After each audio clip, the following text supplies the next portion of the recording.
Hello everyone, I'm Andrea from Andrea Flipping Unique. Welcome back to my channel, and if you're new here, thanks for joining. I don't know how it is in your area, but I know in my area it can be a little bit difficult to find matching sets of nightstands that are not only in good condition, but also decently priced. So when I saw these two on Facebook Marketplace for only $30, I knew that I had to snag them up. Overall, they did seem to be in really good condition, and they were oversized nightstands, which I was excited about because those are really popular right now. I just wasn't a fan of the texture on the drawer fronts or the knobs that it came with, so those were two things that I was definitely going to be changing.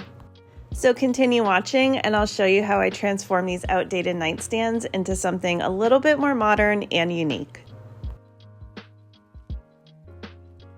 I like to start off by cleaning my pieces with a degreaser. Unless you saw my last nightstand transformation, that wasn't the case, but that was a whole different scenario. If you know, you know. If you haven't seen it yet, I'll have that video linked at the end. But anyway, I like to clean my pieces before I start anything else and get rid of all of that dirt and gunk that has been built up throughout the years. My personal favorite to use is Simple Green. There's also one called Crud Cutter. You can also use just regular dish soap and water if you want. Just make sure your pieces are good and clean before you start anything, especially if you're one to just start sanding. You don't want that dirt and oil to build up on your sandpaper because that can actually lead to swirl marks on your wood. I then started to remove the hardware, and I remember thinking to myself, man, I think these nightstands are going to go pretty smoothly for me. And I should have kept my thoughts quiet because it was shortly after that I started running into my first set of problems. I don't know if you can tell, but I'm struggling really hard to get this drawer out, and when I finally did get it out, I realized that the whole drawer slide had broken.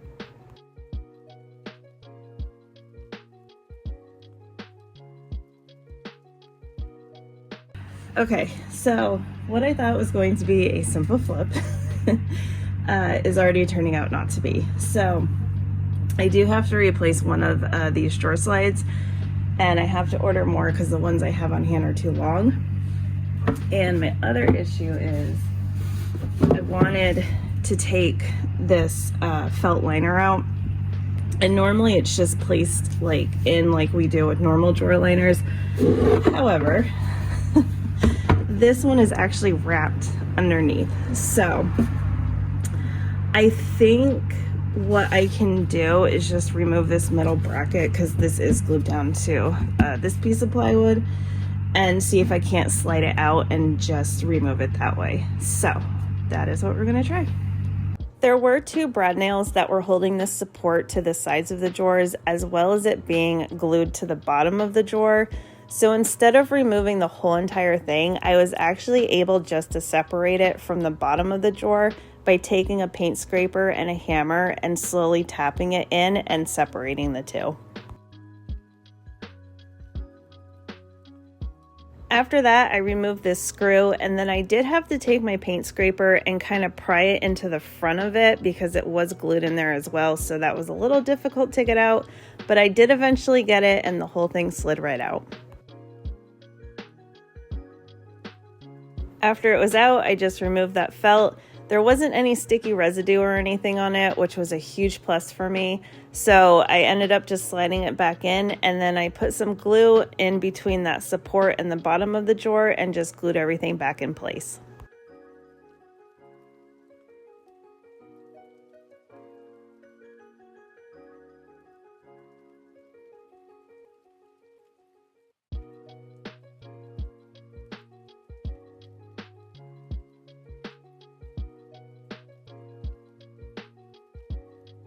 The next thing that I had to tackle was to remove all of this old finish off of the nightstands.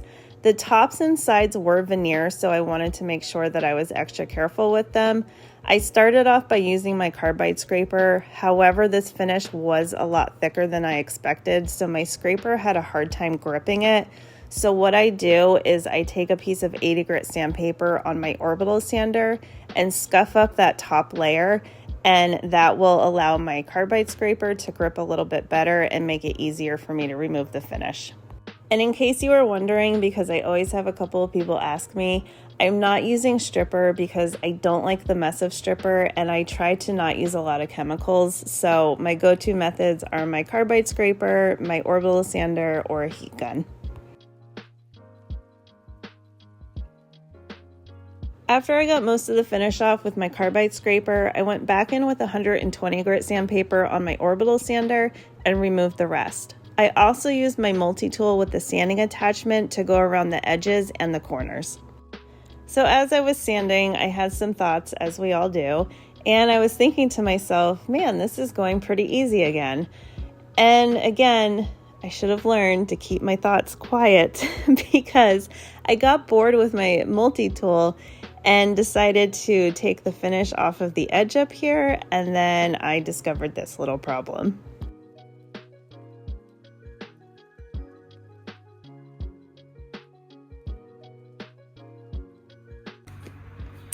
So,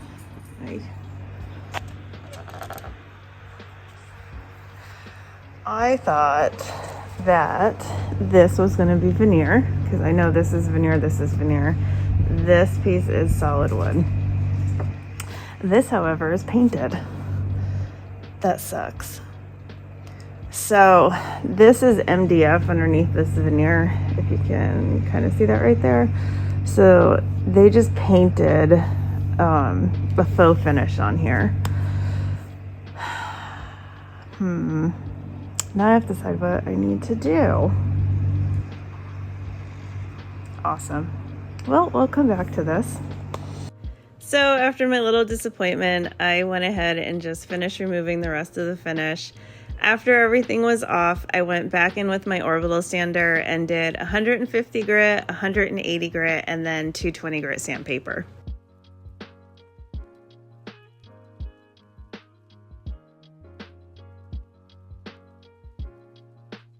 When everything was sanded, I went ahead and started replacing all of the drawer slides. Hello everyone.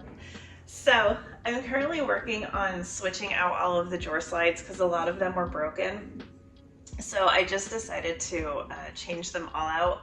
But I wanted to explain what I was doing and why I did it. So when I put the new drawer slides in, I actually installed them so that they were sitting a little further back.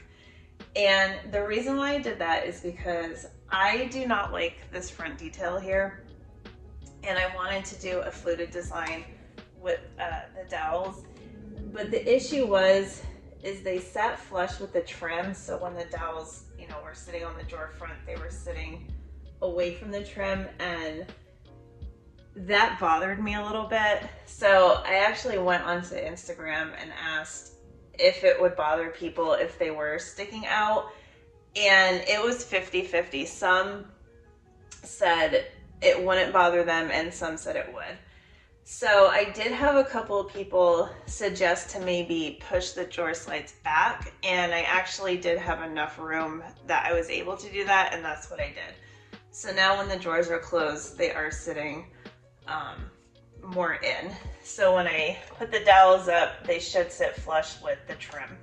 I think I might have to adjust them a little bit more, but I'm gonna wait until after I get all of the dowels to determine if I need to do that or not.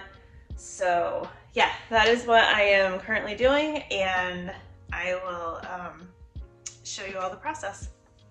To replace these drawer slides, I first started out by measuring the length of them so that I knew which ones I needed to order. And then I removed all of the ones that were inside the cabinet and the ones that were on the sides of the drawers. On both nightstands on the left-hand side, when I removed the drawer slides, I found these little wooden spacers that I ended up having to use for the new ones. So when you're replacing drawer slides and you see little spacers like these, hold on to them because you're probably going to have to use them again. Also, when you're removing them, make sure you move the slide all the way out because sometimes there's screws hiding underneath that you can't see otherwise.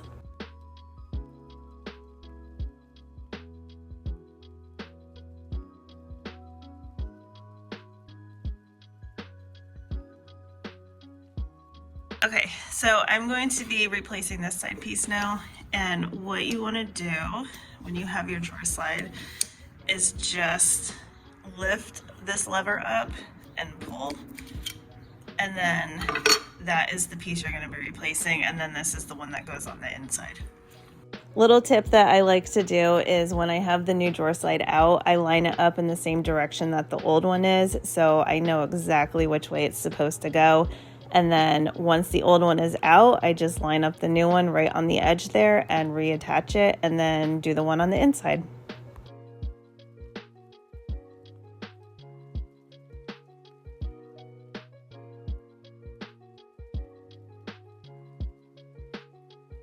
And the same with the ones that go on the inside. I have it lying next to me so that when I pick it up, I put it directly on and it's facing the correct way. So just make sure that that slide is pulling out. And if you do have those spacers, make sure they're underneath as well. If I were replacing these just to replace them, I would put them in the same exact spot as they were when I took them out. But because I wanted them to sit a little bit more inward, I moved them back about the width of what that dowel was. That way when the drawer was shut and I had those dowels attached, everything was completely flush up against that trim. After I got everything attached, it was the moment of truth, so I grabbed the drawer, popped it in, and crossed my fingers that it fit, and it was a perfect fit, and I was so excited. And then I got to the top drawer, and things were a little bit iffy. Okay, so I have been having a problem with this drawer in particular, and this was even before I put the new drawer slides in. It was bouncing back out, if you can kind of see what I'm talking about. So I had initially thought maybe it had something to do with the sides of the drawers. So I, was trying to see if like maybe this was warped somehow or something. And then I took a piece of wood that was in between the drawer slide and the slide here, and I cut that in half, and I'm like, well, maybe, I can try to put it in there. And it still was doing it. So I actually put it on this side and it fixed the problem. So I'm going to show you, I took it back out, but I'm going to show you exactly what I did. So,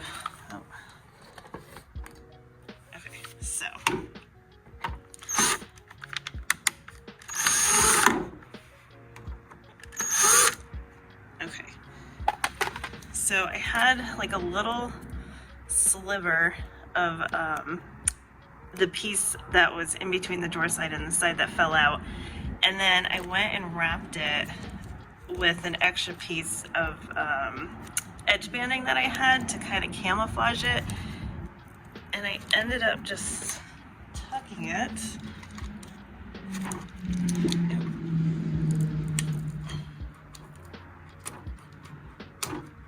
Well, it was easier when I did it the first time. There we go. So I just tucked it in like that, so you can't even really see it. And then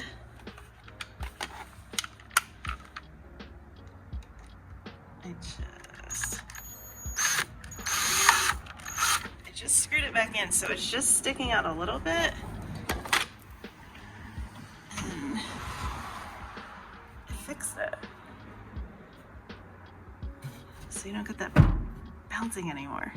So if you ever have that problem, see if you need to push your drawer side out a little bit.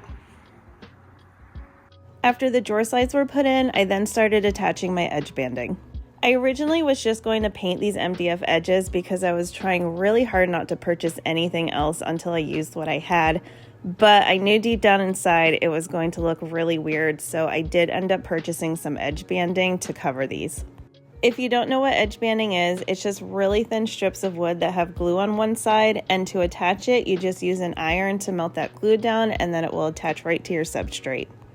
And the video that I'm linking at the end of this one will also have a more in-depth tutorial on how to attach edge banding, so if you need that extra help, then definitely go check that out.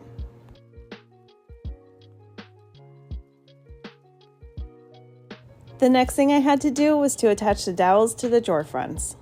I did start off by scuff sanding the drawer fronts first, just so that I could get that shiny finish off, and then I made sure that my dowels were equally spaced out and then attached them using some really strong wood glue. I did have to cut my dowels for the smaller drawers, and something that I personally like to do is actually cut them a little bit longer than what I need. That way I can go back in and sand off that little extra and it's completely flush to the drawer instead of accidentally cutting my dowel too short and then I can't add more.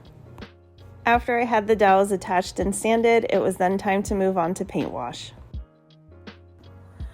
So I'm getting ready to paint wash these nightstands. I'm going to be doing the tops and the sides and possibly the base. I'm still not sure yet. But I wanted to show you, I just sprayed these down with water so that I can see what the color of the wood is if I were to just add a top coat onto this. And you can see it's pulling orange and yellow tones. This is what it is when it's not wet. So if you don't know, when you add a top coat onto your wood, it will change the color of it. It's not going to be what this light wood is. So if you're looking for this kind of a look, I would suggest either doing a neutralizing paint wash or even bleaching your wood to get these warm tones out. So what I mean by neutralizing, which is what I'm probably going to be doing here, if you look at a color wheel, you look at the colors that you're trying to eliminate. So I'm in between like these three tones, and what you do is you go directly across the color wheel, and whatever color you hit is going to be your neutralizing color. So I'm leaning more towards something in between blue and purple, and I'm going to be using Otter Tail from Behr Dynasty, which this is a cool toned color. It's kind of hard to tell, but it's definitely got a little bit of a purple undertone to it. So I'm gonna do a light paint wash with this and see how it looks when it dries, and then I'll re-wet it and see what color it turns, and I might need to adjust it a little bit. I'm definitely going to have to do a little bit of a different paint wash on the edge banding here because this is pulling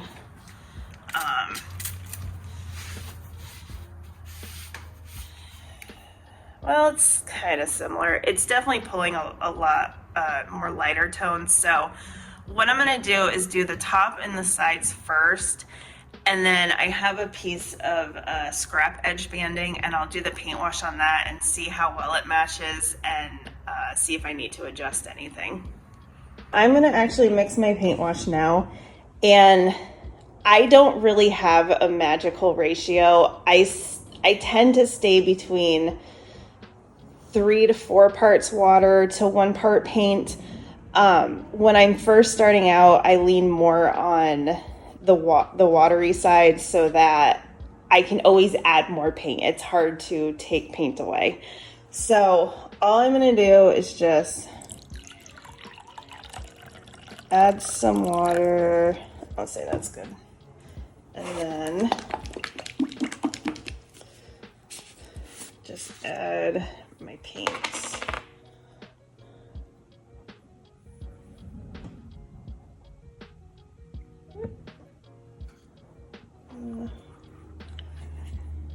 I'll say that's probably good.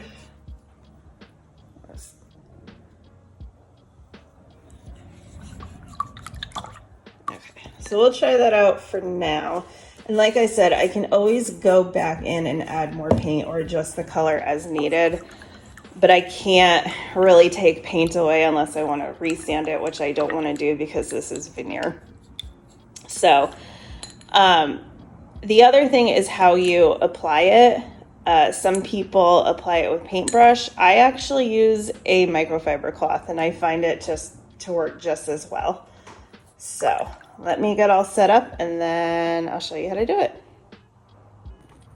Okay, so literally all I'm going to be doing is just dunking my cloth into the paint wash, and then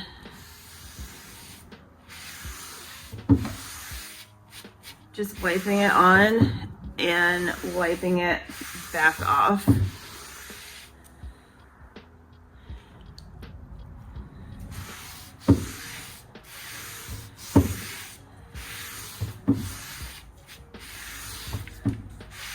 So some people also let it sit, you know, for a couple of minutes.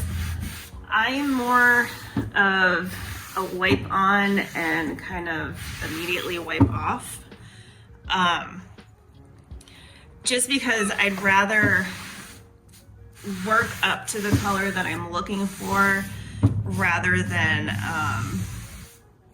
putting on too much. Because like I said, I can always add more. I can't really take it off.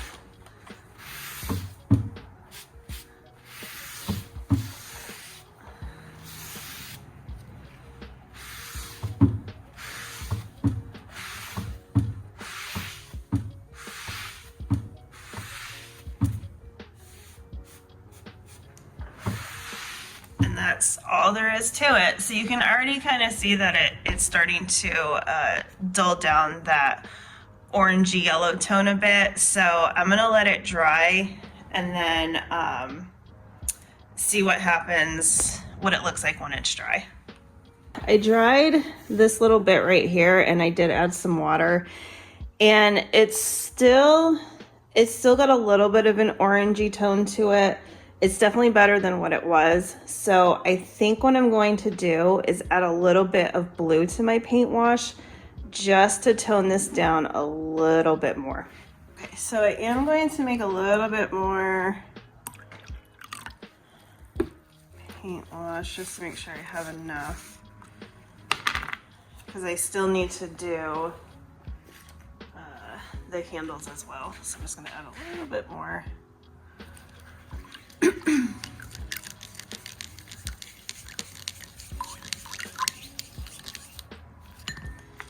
And then what I'm going to do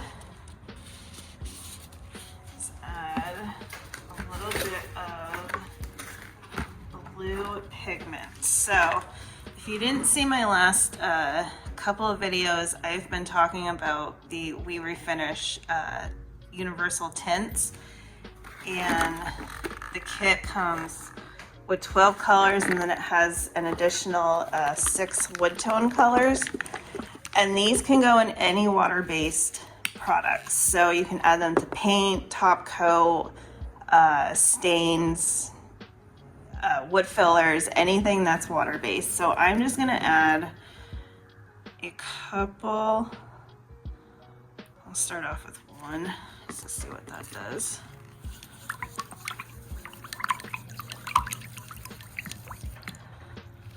So it's kind of hard to tell on. Okay, I'm gonna add two.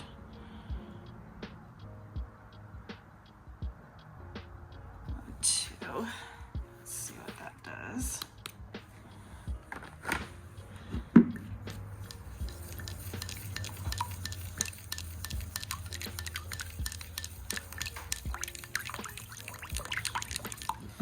Okay, I think, ooh, what is that? I think that might be good. So we'll try this and see what happens.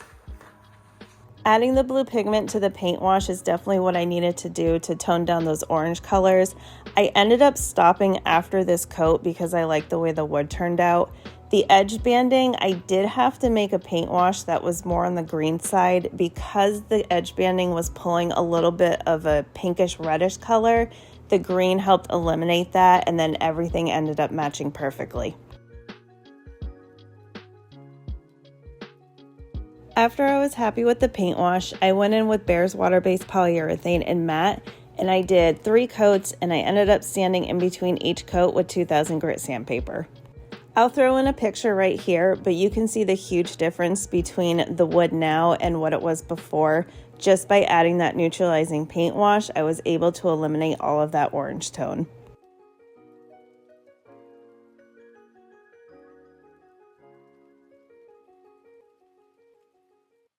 After I finished the top coat, I went ahead and primed my drawer fronts and the frame on the nightstands itself. When that was dry, I did go in with some wood filler to fill in the gaps between the dowels and the drawer itself.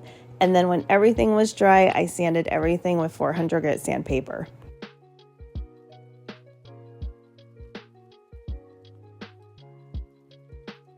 After everything was good and smooth, I went ahead and started painting.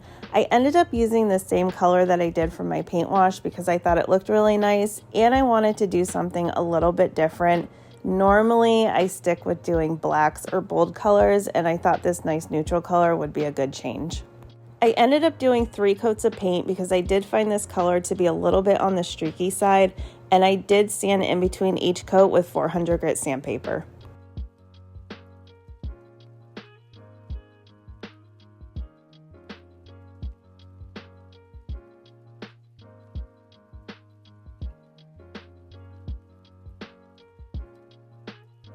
For the top coat, I ended up using the same mat that I did for the veneer section, except I did add a little bit of paint to my top coat so that it was nice and even.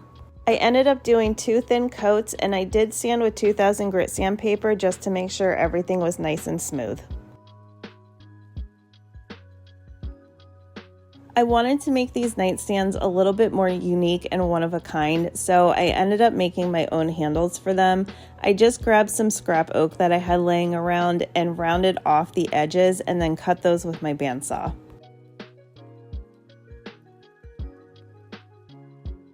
After the ends were cut, I went in with my router and my 3/4 inch roundover bit and ended up routing both sides of the handle. After I got everything routed, I took my foam pad attachment on my orbital sander and 220 grit sandpaper just to round those edges a little bit more. I also used the same paint wash and top coat that I did on the nightstands on these handles as well. I forgot to take footage, but I did end up using wood glue to attach them to the drawer fronts first, and then went back in after the glue was dried and used wood screws. Before I show you all what the nightstands look like now, I wanted to remind you of what they look like before. And don't forget to hit that subscribe button if you want to see more furniture flips and restorations or the occasional DIY.